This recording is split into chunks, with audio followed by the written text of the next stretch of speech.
Сағат түнгі 11:30 жұма күні ертең бұйыртса мен подкаст алуға жолға жүрем. Таңғы 9:45-те ұшам.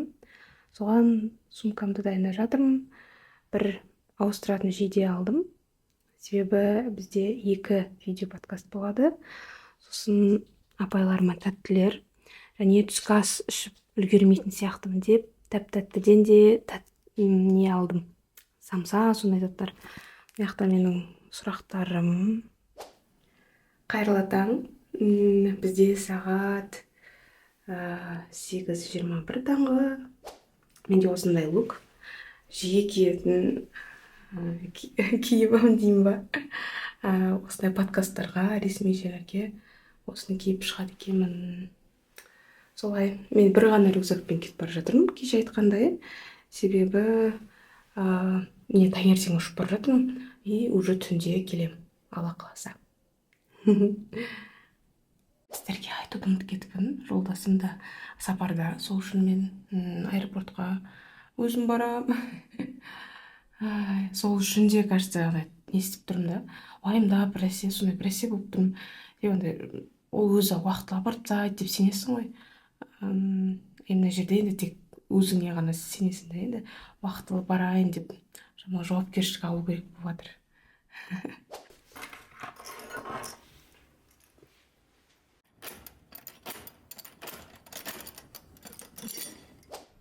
Я в лифте деп түре берсең, андай бір путешественниктер сияқты тұрады. Саяхатшылар сияқты. Ауа райы керемет тұр деп ойлаймын енді. Жел жоқ.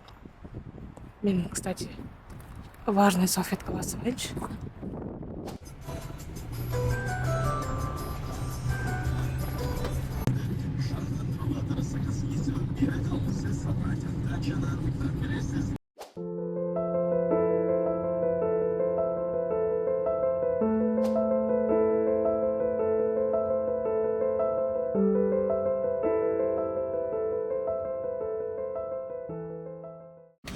Good morning, dear ladies and gentlemen. My name is Ibrahim, and we have the pleasure of looking after your comfort and safety for the duration of the flight. We would like to...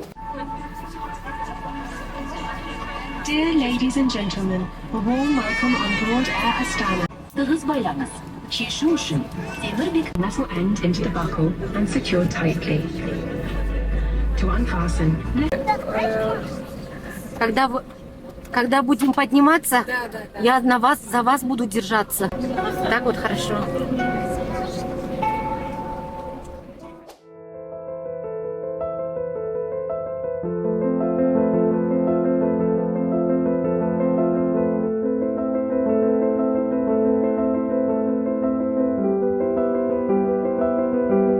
Бисмилля, Алла жол берсін.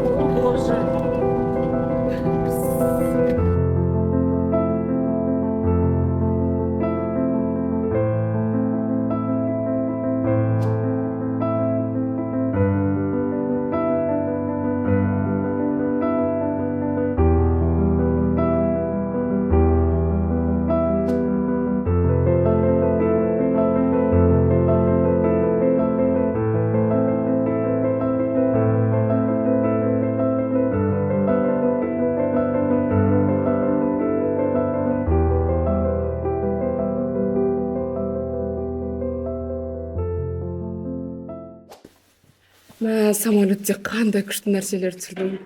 Не могу. Что там можно было түсірген? Короче, типа, бұлттар әдем болды, тау әдем болды. И камерамен ана вообще күшті көрінеді.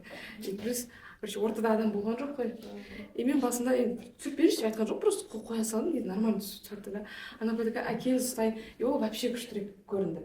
И терезе, и мен әдемі деп Ең әдемісі. Я и терезный вид, короче, блин, прямо... Все на фоне меня было красиво. Я. И апаймен күшті болтали, жаным апайка.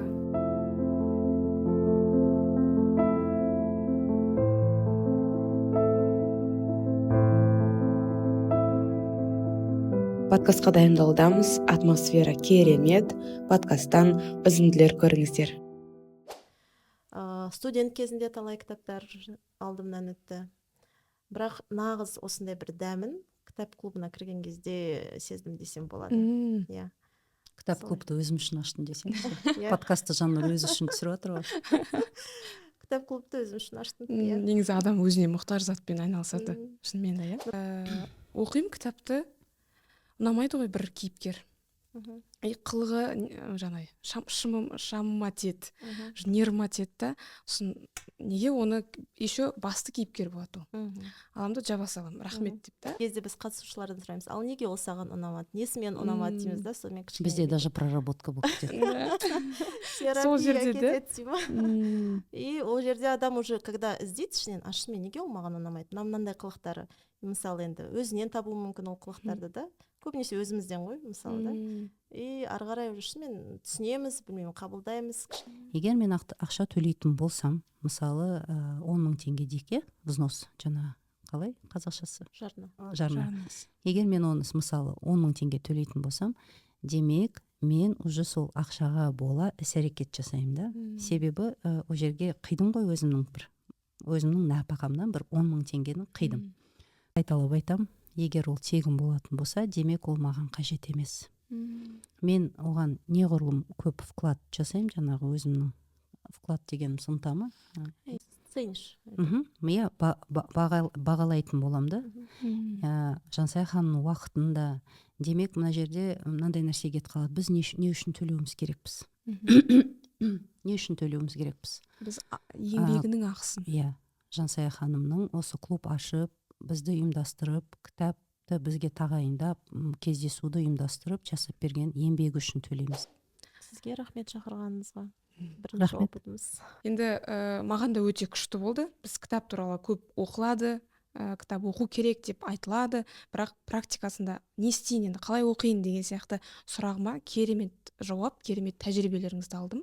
Аллах разы болсын. Көркем тыңдармандарыңызға рахмет. Сіздермен болған нәзік әлем. Бізге жазылуды ұмытпаңыздар. Сау саламатта болыңыздар. Рахмет, сау болыңыздар.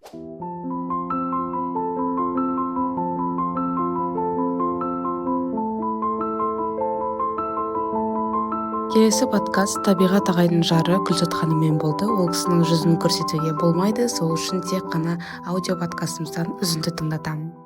Ақыретті ойласа адам бәрін қабылдайтын сияқты. Ақыретіңізді ойласаңыз, бұл дүние деген андай есік алдына кірген кезде андай коврик болады ғой. Аяғыңыз сүртесіз ар жаққа кете бересіз ғой, ойламайсыз ғой коврикті. Сол дүние деп ойлаңызшы, сол коврикті. Сол коврикке қарағанда Кішкентай. Иә, кішкентай ғой, ол бір мезетте қайтыс бұлардың алдында адамдар айтады, мен өмірім бір қасқағым сияқты дейді, таң атты, кеш батты дегендей сондай бір сезімдерді айтады ғой. Сондай бұл өмір, шынымен қысқа, о дүние мәңгі. Сол үшін мәңгі дүниені ойлап, ақыретімізді ойлап, қабылдауға дайын болуымыз керек.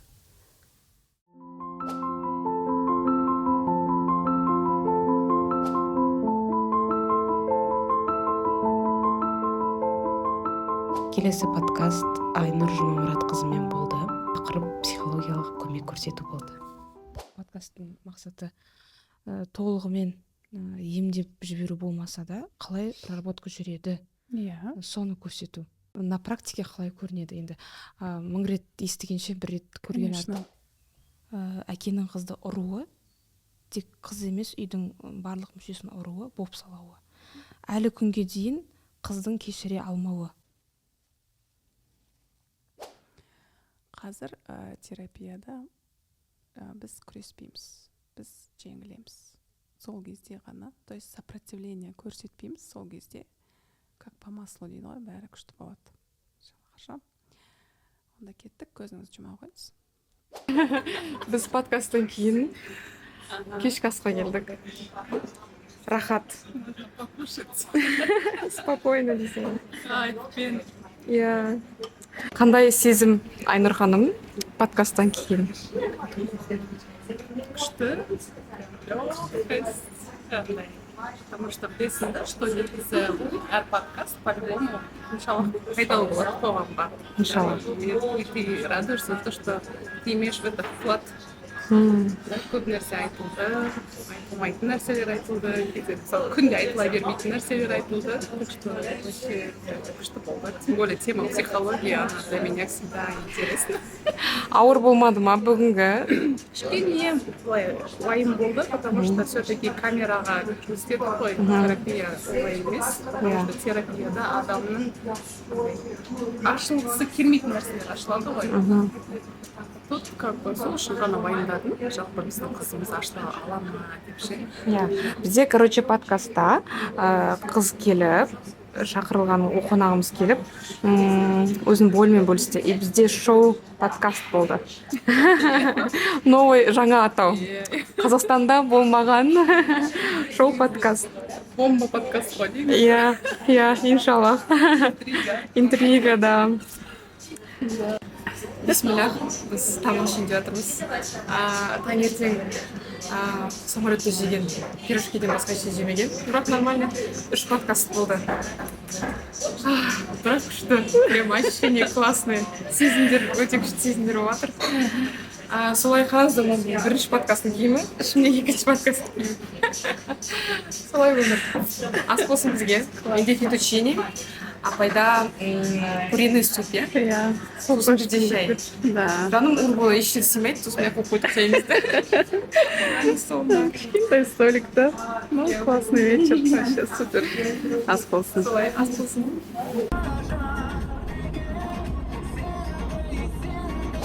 Енді көңілім де тоқ, қарным да тоқ. Мен уже аэропортқа жеттім. Сағат 10-нан Курнимастерде 10-нан кетті.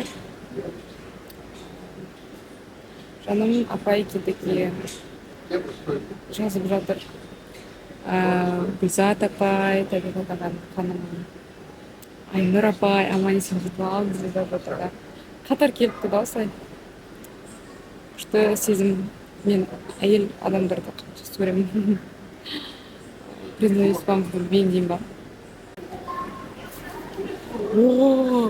Менде оқитын кітап жоқ деп ойлап отыр едім ғой. Сөйтсем маған күн апай, Әсел апай осындай кітап сыйлаған еді. Күшті.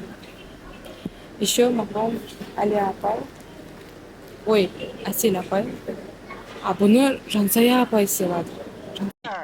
Вот это поворот! Әсел апайдың сыйлығының анпакингін жасайын. Осындай подарочный пакетте. Farmstay'дің несі. Қолға жағатын крем екен. Қолға жағатын крем. Мен оның башқа деп ойлағанмын. Қолға жағатын крем екен. Сосын помада. Шу қағазбен. Осындай ваннаға шарик. Күшті шығады.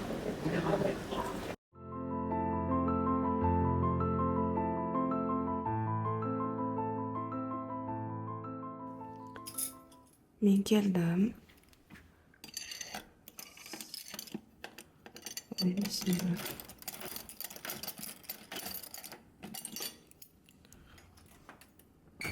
Бисмиллах. Ой, рахат. Өз үйім. Ең төсегім. Ой, алхамдулиллах. Түнгі сағат, айтайын маған жағыр. Қазір. 2:23. Блогты соңына дейін қарағандарыңызға рахмет. Сау болыңыздар.